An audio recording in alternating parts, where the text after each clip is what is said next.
Hi friends, welcome back to our channel. ഞാൻ ഇന്ന് കാണിക്കാൻ പോകുന്നത് നെയ്മീൻ വാഴയിലയിൽ പൊള്ളിക്കുന്ന റെസിപ്പിയാണ്. ഇത് വളരെ ടേസ്റ്റി ആയിട്ടുള്ള റെസിപ്പിയാണ്. എൻ്റെ അമ്മയൊക്കെ ഉണ്ടാക്കുന്ന രീതിയിലാണ് ഞാൻ ഇത് ഇവിടെ ഉണ്ടാക്കിയിരിക്കുന്നത്.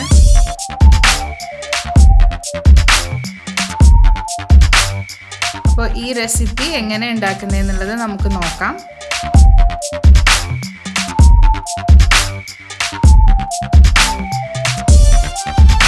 ആദ്യം മീൻ പുരട്ടി വെക്കണം.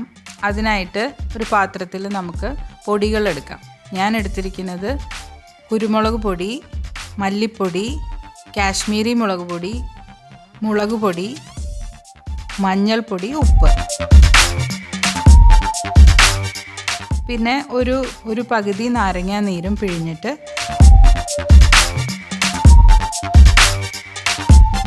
പൊടിയിലേക്ക് ആവശ്യത്തിന് വെള്ളം ചേർത്ത് അതിനെ ഒരു പേസ്റ്റ് രൂപത്തിലാക്കുക.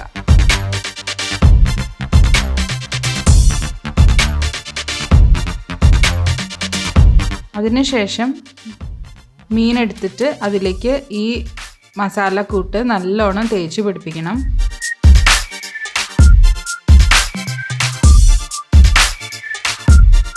അത് നമ്മൾ ഫ്രൈ ചെയ്യുമ്പോഴൊക്കെ ചെയ്യണ പോലെ മസാല പുരട്ടി വെച്ചിട്ട് ഒരു അരമണിക്കൂറോളം അത് പിടിക്കാനായിട്ട് മാറ്റി വയ്ക്കാം.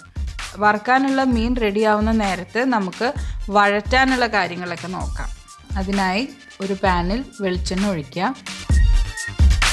പച്ചമുളകും കറിവേപ്പിലയും ചെറിയ ഉള്ളിയും വഴറ്റിയെടുക്കണം. അത് ആദ്യം പച്ചമുളക് ഇട്ടു, പിന്നെ കറിവേപ്പില, പിന്നെ ചെറിയ ഉള്ളി ഇട്ടു.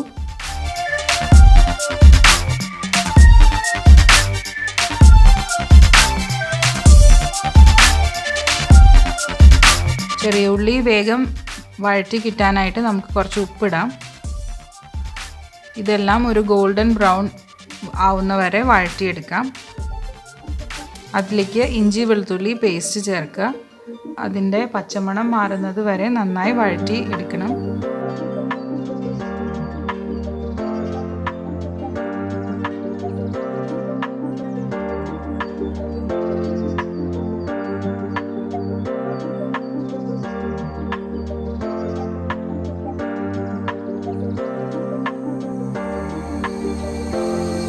അതിനുശേഷം അതിലേക്ക് അരിഞ്ഞു വെച്ചിട്ടുള്ള തക്കാളി ചേർക്കാം. തക്കാളി ചേർത്തതിന് ശേഷം ആവശ്യമുള്ളത്ര ഉപ്പ് ചേർത്തിട്ട് നമുക്കൊന്ന് തക്കാളി വേവാനായിട്ട് അടച്ചു വയ്ക്കാം. 2-3 മിനിറ്റിന് ശേഷം അത് തുറന്ന് നോക്കാം. അപ്പോഴേക്ക് തക്കാളി നന്നായി കുക്കായി വന്നിട്ടുണ്ട്. അതിലേക്ക് ഇനി പൊടികൾ ചേർക്കാം. മഞ്ഞൾപ്പൊടി, കാശ്മീരി മുളക് പൊടി, മുളക് പൊടി, കുരുമുളക് പൊടി, ലേശം ഗരം മസാലയും ചേർത്ത് നന്നായി ഇളക്കിയെടുക്കാം.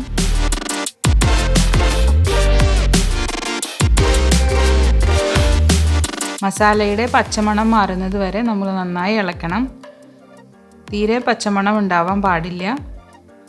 മസാലയുടെ പച്ചമണമൊക്കെ മാറി നല്ല റെഡിയായി വരുമ്പോൾ അതിലേക്ക് ഒരു അര നാരങ്ങയുടെ നീര് ചേർക്കാവുന്നതാണ്, ലേശം പുളിപ്പ് കിട്ടാനായിട്ട്. മസാല തിക്കായി തോന്നുകയാണെങ്കിൽ കുറച്ച് വെള്ളം തളിച്ചു കൊടുക്കാം. ഇപ്പോൾ നമ്മുടെ പൊള്ളിക്കുന്നതിലേക്കുള്ള മസാല റെഡിയായി കിട്ടി. ഏകദേശം ഇപ്പോൾ മീൻ പുരട്ടി വെച്ചിട്ട് 30 മിനിറ്റ് കഴിഞ്ഞു. അപ്പോൾ ഞാനിനി അത് വറക്കാൻ പോവാണ്. വറക്കാനായി ഞാൻ വെളിച്ചെണ്ണയാണ് ഉപയോഗിക്കുന്നത്. ആദ്യം ഒരു പാനിലേക്ക് വെളിച്ചെണ്ണ ഒഴിച്ച് കുറച്ച് കരിവേപ്പില ഇട്ടു. നല്ലൊരു ഫ്ലേവർ കിട്ടാൻ വേണ്ടി ഞാൻ കരിവേപ്പില യൂസ് ചെയ്യാറുണ്ട് ഫ്രൈ ചെയ്യുമ്പോൾ. അതിലേക്ക് മീൻ ഇട്ടിട്ട് അത് പൊരിച്ചെടുക്കാം. പൊരിക്കുമ്പോൾ ശ്രദ്ധിക്കേണ്ടത് മീൻ അധികം ഫ്രൈ ആവണ്ട, ജസ്റ്റ് ഒരു ഷാലോ ഫ്രൈ ആയാൽ മതി. ജസ്റ്റ് അതൊന്ന് ഹാഫ് കുക്കായി കഴിയുമ്പോഴേക്കും നമുക്ക് എടുക്കാം. സാധാരണ നമ്മൾ മീൻ വറക്കുന്ന പോലെ അത്ര മുരിച്ചെടുക്കേണ്ട ആവശ്യമില്ല. ജസ്റ്റ് ഒന്ന് കുക്കായാൽ മതി. ഒരു പകുതി വേവ് ആയി എന്ന് തോന്നുമ്പോൾ എടുത്ത് മാറ്റാവുന്നതാണ്. മീൻ വറുത്ത് വെച്ചതിന് ശേഷം നമുക്ക് മീൻ പൊതിഞ്ഞ് എടുക്കാനുള്ള വാഴയില റെഡിയാക്കാം. നമ്മൾ ഒന്ന് വാട്ടിയിട്ട് എടുക്കുക. പൊട്ടിപ്പോവാണ്ടിരിക്കാൻ വേണ്ടിയിട്ട് വാഴയില ഒന്ന് വാട്ടണം. അത് അങ്ങനെ ഗ്യാസിൽ കാണിച്ചിട്ട് വാട്ടിയെടുക്കാം.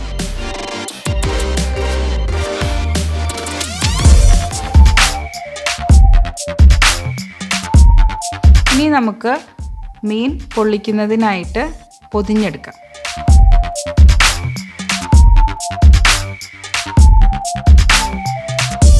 ആദ്യം വാട്ടിയെടുത്ത വാഴയിലയിൽ ഒരു ചെറിയ പീസ് ഇല വെച്ചിട്ട് അതിലേക്ക് 1 സ്പൂൺ മസാല പരത്തി വയ്ക്കുക. വല്ലാണ്ട് മസാല വെക്കണ്ട, ആവശ്യത്തിനനുസരിച്ച് വെച്ചാൽ മതി. അതിലേക്ക് വറുത്ത മീനെ എടുത്ത് വയ്ക്കുക. അതിൻ്റെ മുകളിലും മസാല പുരട്ടുക. മീനിൻ്റെ മുകളിലും താഴെയും മസാല റെഡിയായി കഴിയുമ്പോൾ നമുക്കത് പൊതിഞ്ഞെടുക്കാം. പൊതിയുമ്പോൾ പ്രത്യേകം ശ്രദ്ധിക്കണം, ഇല കീറി പോവാണ്ട് നോക്കണം. അതിനായിട്ടാണ് നമ്മൾ അതിൽ ചെറിയൊരു പീസ് താഴെ വെച്ചിരിക്കുന്നത്. എന്നാലും നല്ല ശ്രദ്ധിച്ച് അതിനെ പൊതിഞ്ഞെടുക്കുക. അതിനുശേഷം അതിൻ്റെ തന്നെ ഒരു നൂലോ അല്ലെങ്കിൽ വാഴയുടെ തന്നെ നാരെടുത്തിട്ട് അത് കെട്ടി വയ്ക്കാവുന്നതാണ്.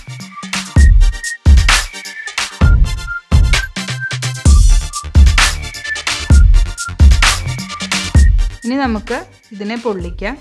ഒരു ചീനിച്ചട്ടിയിൽ ആവശ്യത്തിന് ഒരു 1-2 ടീസ്പൂൺ വെളിച്ചെണ്ണ ഒഴിച്ചിട്ട് പൊതി അതിലേക്ക് വെച്ചിട്ട് അടച്ച് വയ്ക്കുക.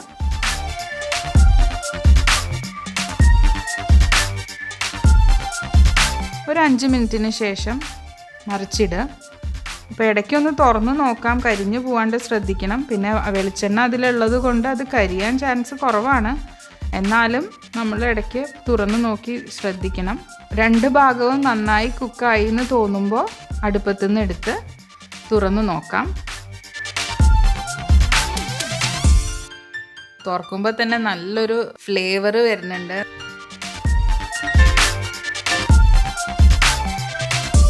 നന്നായി കുക്കായി വന്നിട്ടുണ്ട്. എല്ലാവരും ഈ റെസിപ്പി ട്രൈ ചെയ്ത് നോക്കണം. ട്രൈ ചെയ്തിട്ട് എങ്ങനെ ഉണ്ടായിരുന്നു എന്നുള്ളതിൻ്റെ അഭിപ്രായം കമൻറ്റ് ബോക്സിലൂടെ എന്നെ അറിയിക്കണം. ഇഷ്ടപ്പെടുകയാണെങ്കിൽ നിങ്ങളുടെ ഫ്രണ്ട്സിനൊക്കെ ഷെയർ ചെയ്ത് കൊടുക്കുക. ആദ്യമായിട്ടാണ് ഈ ചാനൽ കാണുന്നതെങ്കിൽ സബ്സ്ക്രൈബ് ചെയ്യാൻ മറക്കരുത്. വീണ്ടും ഒരു നല്ല റെസിപ്പിയുമായി വരുന്നത് വരെ ബൈ, ടേക്ക് കെയർ.